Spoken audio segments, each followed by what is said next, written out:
will be the chair for this seminar today. I would like to thank you all for coming here, to my students in particular who joined us. So this is the first seminar of two special seminars. The first one is about international earthquake damages and solutions today, and the next one will be on the 19th of March about the Water Day. So we are exploiting the Earthquake Week and the Water Day to deal with these subjects. So I invite you for the next seminar as well. So let's start, because the seminar is interesting and full of contributions. So of course the first one to speak will be our Dean, Mehmet Adil. I will read some few sentences about his view. So, in the process of life's evolution, Mehmet Adil first became directly involved with art in the mid-80s in Western Australia, having migrated from Cyprus 10 years earlier and worked in engineering. Since the mid-80s, Dr. Adil has been continuously engaged in artistic and academic research and teaching activities. In 2012, he returned to Cyprus to teach at Girne, American University, where he is now Associate Professor and Dean of the Faculty of Architecture, Design and Fine Art. I can mention some of his research and teaching interests: development of visual languages within broader psychosocial, cultural and political spheres, interrelation between historical, theoretical and practical, including materiality and the everyday dimension of art and culture, relations and interrelation between individual and group perception, memory and identity, and public memorializing practices, development of effective collaborative collegial context for teaching and learning understood as a process of intergenerational sharing and cooperation. The place and processes of teaching art and design and their histories in the broad social, culture and political context, reflective practice in the above contexts. Just to mention one of his sentences from 2011, to advance into new territory of discovery about human interrelation with built and natural environments within given social, political and cultural contexts requires courage and especially reflexivity as well as skill. So I invite our Dean Mehmet Adil on the stage to introduce our afternoon seminar. Hi everyone, and thanks Valentina for that introduction. I would like to thank to the organizers of this seminar in relation to the Earthquakes Week. Everybody worked quite hard in bringing this together, and I congratulate everybody. And thanks to all our students who are participating today. I hope it will be something that you will engage with as ideas, concepts, and hopefully what you will be seeing and hearing is going to not just engage you intellectually, but touch you as a human being. Earthquake, I think it would be an understatement to say that actually it is one of the events, if you like, or threats to the human security, if not the non-human part in the world. It is quite a difficult thing to deal with when we feel insecure. How many people experienced earthquake? Yeah, a few hands. Yeah. My experience of earthquake was when I was around 5 or 6, And I remember my father was shaving in the afternoon. He had his little mirror hanging outside on the tree. He was shaving. And all of a sudden he said, "Everybody get out of the house, quick, quick." And I remember hearing something before that, and they were the dogs around the neighborhood actually barking. And we thought they're all gone crazy, these dogs. What's happening to them? But later on we learned that it is that sensitivity of the animals, that they react to this uncertainty, the ground shaking under your feet and the buildings shaking above your head is not an event that anyone would feel secure. And when we feel insecure, we feel threatened. And it is very important, I think, that the Earthquake Week is recognized internationally. I don't know when actually started. Perhaps a decade or so, but that's something for you. If you are interested, you can actually do a research.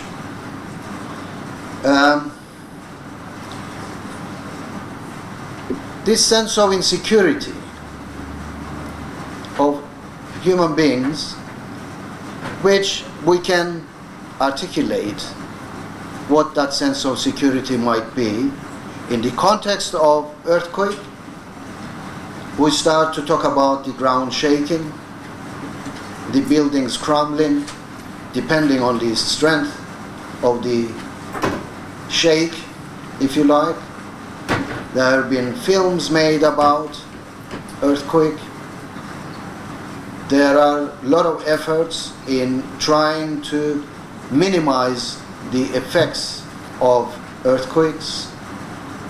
And this is just one of the engagements for the part of our faculty to bring about the awareness of earthquake and what can be done. What can be done in terms of designing our surroundings, designing our buildings to minimize the effect, the destructive nature of earthquakes. So you're going to have a few presentations. First, I believe it will be Associate Professor Alessandro Camise, who will discuss the history of seismic design, showing how the earthquake-aware design has developed in ancient and medieval times and is not at all a modern achievement. The lecture will focus on some examples of Roman, Islamic and medieval seismic amelioration of structures, such as the arm lintel, the uplac,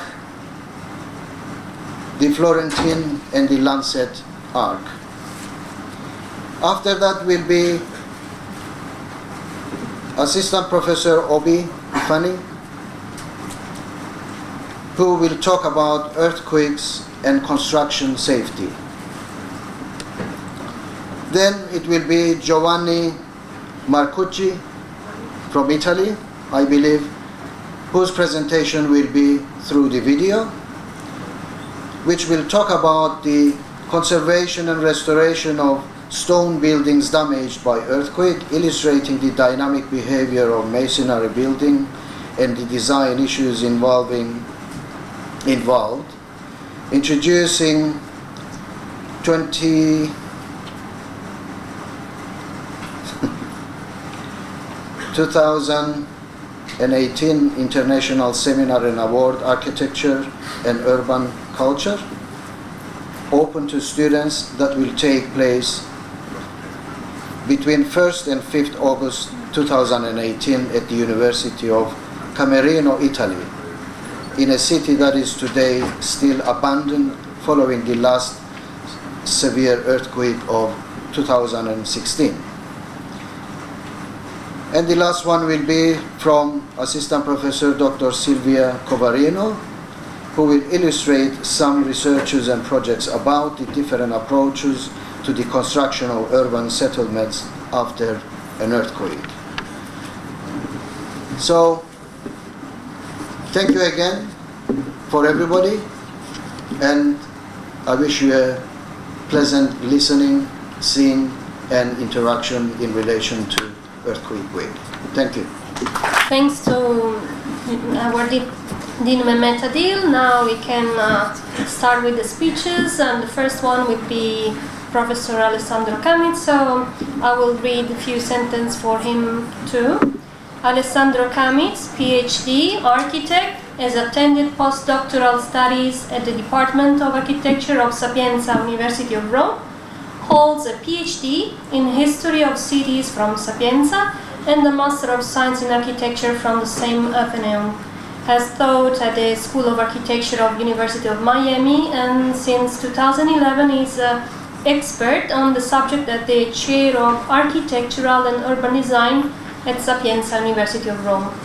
He is now Associate Professor, Doctor at the Faculty of Architecture, Design and Fine Arts, Head of the Department of Interior Architecture, and Director of the International Center for Heritage Studies, Girne, American University. Since 2015, he is Research Director of the Association for Historical Dialogue and Research, Cyprus, member of the Association History of Cities and ISUF Italy, ICOMOS Italy, and since 2015, Secretary of the Cyprus Network of Urban Morphology, SINUM. His research interests range from urban morphology and building typology to architectural design theories to history of modern and medieval architecture. He is assistant editor of the journal Urban Form and Design, Rome, and editorial board member of Phlogiston, Journal of the History of Science, published by the Museum of Science and Technology, Belgrade. We can mention some of his recent publications: Tipo Modello Tessuto, 12 lezioni di architettura, published by Davide Galeb Vetralla, then Urban Morphology and Historical Fabrics, Contemporary Design of Small Towns in Latium, published by Gangemmi Editore with Strappa Carlotti, and then L'ordine architettonico non esiste, Ordo sive genus, published by David Galeb.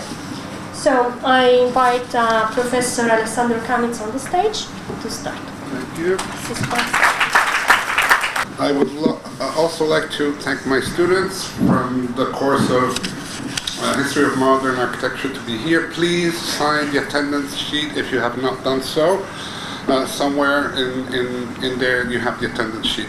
Also, please check the e-learning for next week, because probably there will be an announcement about the class, but it's not sure. So the day before Sunday evening, please check the e-learning or the board for any announcement about the course. We wanted to introduce you to the knowledge of earthquakes. And to do this, we organized this seminar. So as you can see in the Psalms, it is said, God has made the earth tremble.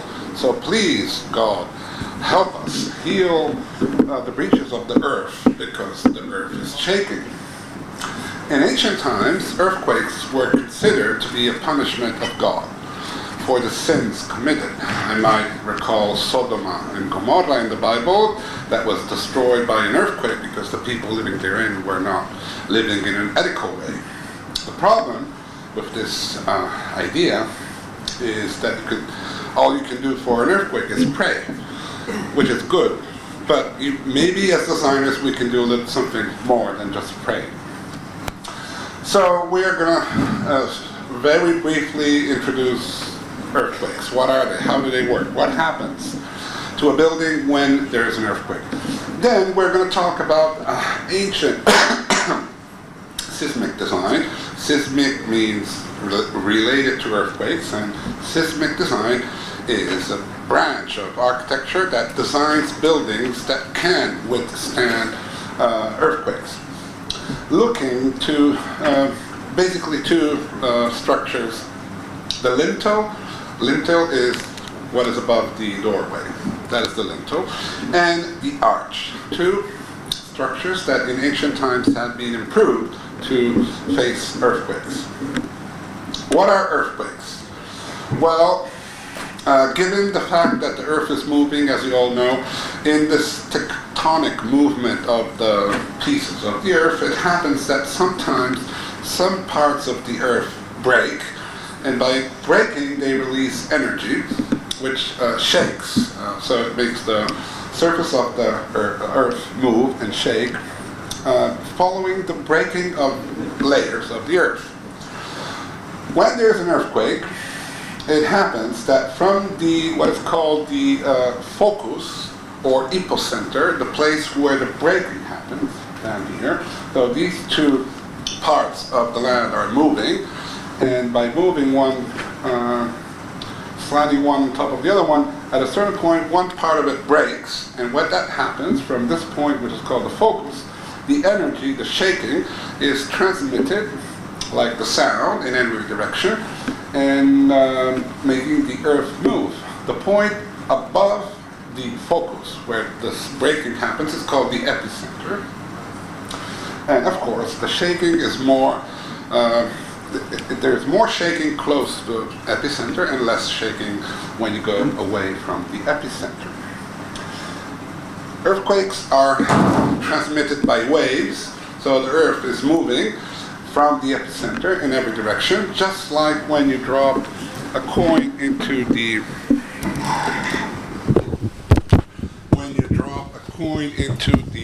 swimming pool.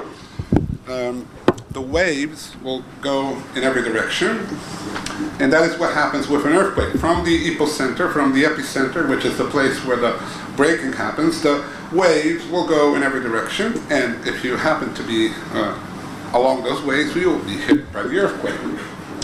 We have different types of waves, which have different names, P, S, R, L.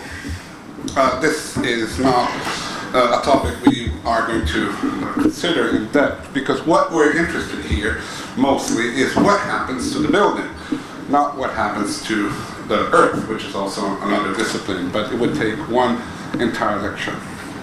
Earthquakes are measured with an instrument called seismograph, which basically gives you on paper or digital magnetic device the amount of energy that has been released during the rupture of the ground.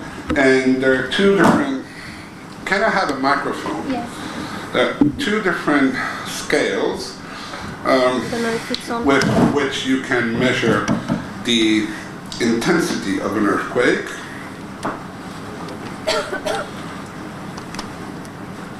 Two different scales, the magnitude scale or Richter scale.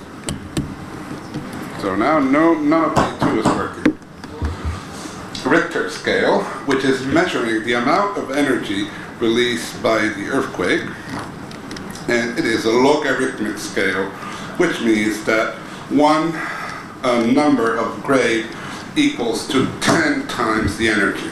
So scale 5 is a certain amount of energy. Scale 6 is 10 times the energy of scale 5. Scale 7 is 100 times the energy. There's another scale which is measuring the damage, which is not used anymore, but sometimes you have to check what kind of scale has been used for the measurement. What happens to a building when there is an earthquake? Well, I'm going to do a simulation here.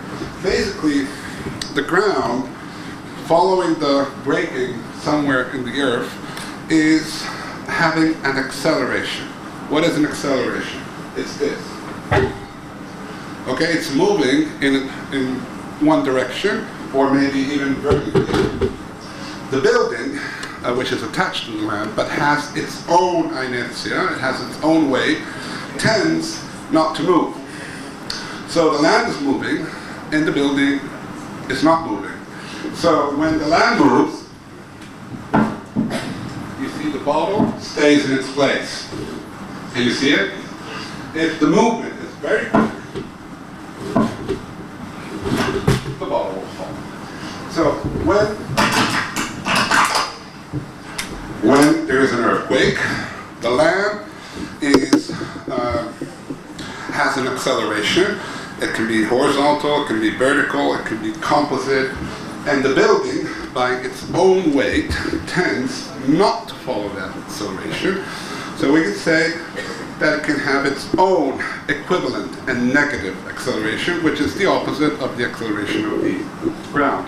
To make it simple, is it like if there is an acceleration directly on the bottle, making it fall, even though reality is that the acceleration is on the ground and the bottle tends to stay in place. So it is equivalently having an opposite direction acceleration. Now, the problem with buildings is that, well, earthquakes can be predicted, yes, not 100%, but we have dogs barking, as Mehmet recalled, but we also have other events like springs going dry. We have magnetic activity. Aristoteles, who is a Greek philosopher, wrote that before the earthquake there's a wind, which is not proved. But also we have statistics. So the map you see here is a map of risk, which is recording how many and how intense earthquake happen in time, so that certain areas are more risky and other areas are not risky at all.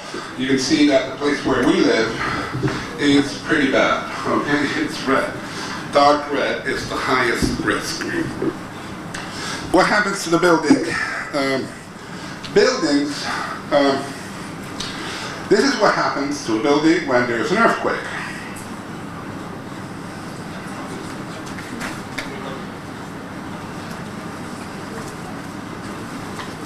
It is the Basilica of Assisi in 1997.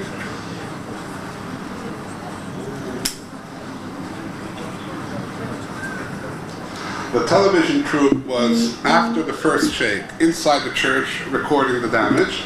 There was a second shake, and what happened is that the building moved and the walls came down, killing the television crew that was recording. What happens to the building during an earthquake is that the building is basically designed to stay in its place, supporting vertical loads, but not horizontal loads. And so, any horizontal acceleration happening in the site probably will damage the building, which is not intentionally designed to withstand these kinds of accelerations, unless it is designed properly. In that case, it might withstand. It might at least not fall down so that the people inside the building will not die.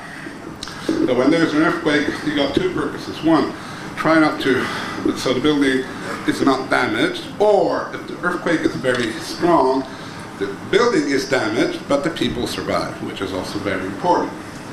Now, as we said, in ancient times, earthquakes were considered to be a punishment for the human sins.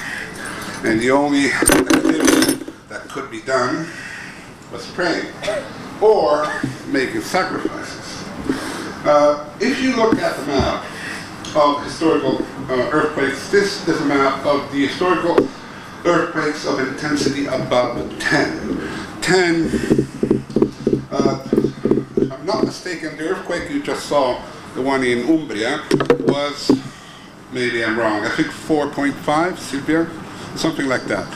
So 10 means 100,000 more strong than 4.5. So these are the earthquakes above 10, which means everything is destroyed. When you have an earthquake of 10 in Richter scale, it means that nothing is left, not even the trees, nothing, okay? But in history, we have documentation, and in this map you see that Italy is pretty bad, and this area also is pretty bad. But unfortunately, I do not have the map. If we look at the Middle Eastern area of the Mediterranean, you will see These are all the earthquakes above 10 recorded from 6th century to 13th century. Most of them are Turkey.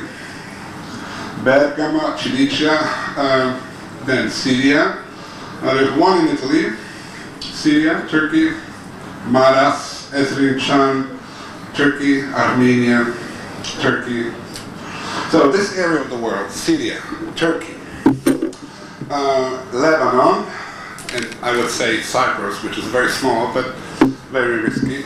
This area of the world where we live today is one of the worst areas for earthquakes in history. But for this reason, it is one of the areas of the world where most architects have been experimenting in ancient times how to withstand an earthquake because of this experience they faced. And every time there's an earthquake, after the earthquake, there is a reconstruction. And that process of reconstruction from very ancient times has been a challenge for this cultural area we live in today. Let's see some examples of seismic devices coming from ancient times. In 115 after death, according to records, there was a very intense earthquake in Antioquia, Syria today. That was one of the first laboratories of the reconstruction and how to redesign buildings to withstand earthquakes. In particular, Apollodorus from Damascus, who was the main architect of the Roman Empire in that time, came from that area and brought to Rome, and brought that experience as not only the architect of many of the Roman buildings in Rome, but the master of Hadrian, emperor and architect, who designed,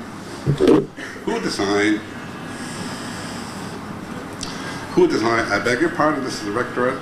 Maybe somebody can take it for me. It's the rectorate. It might be urgent. I beg your pardon. Who designed that portico over there in Villa Adriana, which would have, you can see on the reconstruction over there and in the drawings, is using steel in the lintel. So the lintel, which is what you have above the door, that is the lintel. In this case, it's above columns of the hall of the Doric pilasters that is built 125 after death, used steel to connect the different parts of the lintel. Why? Because a lintel, as you can imagine, works very well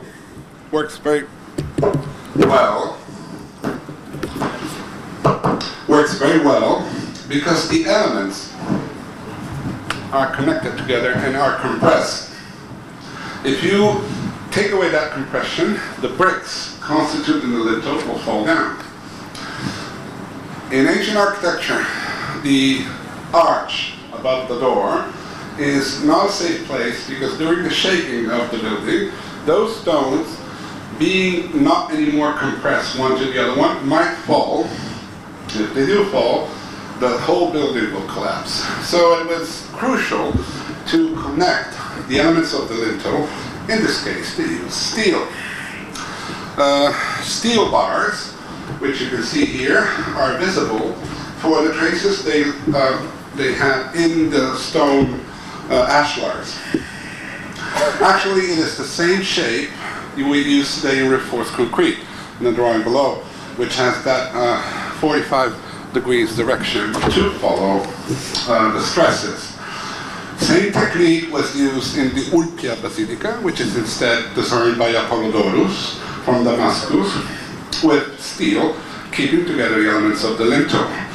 Bridges like this one, Ponte Cestio in Rome, used huge blocks of stone that were connected together with steel elements or bronze elements. Why? Because if there's an earthquake, the stones will not move. Otherwise, there is no reason to connect the stones one to the other one. Only in case of an earthquake, which is moving the whole thing. So these are some examples. But the Pantheon in Rome was designed by Hadrian, disciple of Apollodorus from Damascus, following the principle of the reduction of specific weights. So in the section, the lower part was built with heavy stones. Second part with heavy stones mixed with concrete. And all the way to the highest part, which was built using pumice, a very light stone, volcanic stone. So to follow the principle of the reduction of mass in the height. During the shake, the most heavy element is the one that will fall. So reducing masses in height is a device to contribute to the resistance to the earthquake. The Colosseum, which you see on the other drawing, that is 80 after death, so that is 50 years before the Antakya earthquake, was designed not only using metal connection elements for the stones. Why? So that if it moves during the earthquake, the stones will not fall down. But also using different materials in the elevation, travertine and petrine stone, white and gray, which have a very different mass. So the upper part of the building is lighter, the lower part is heavier. So that in the shake,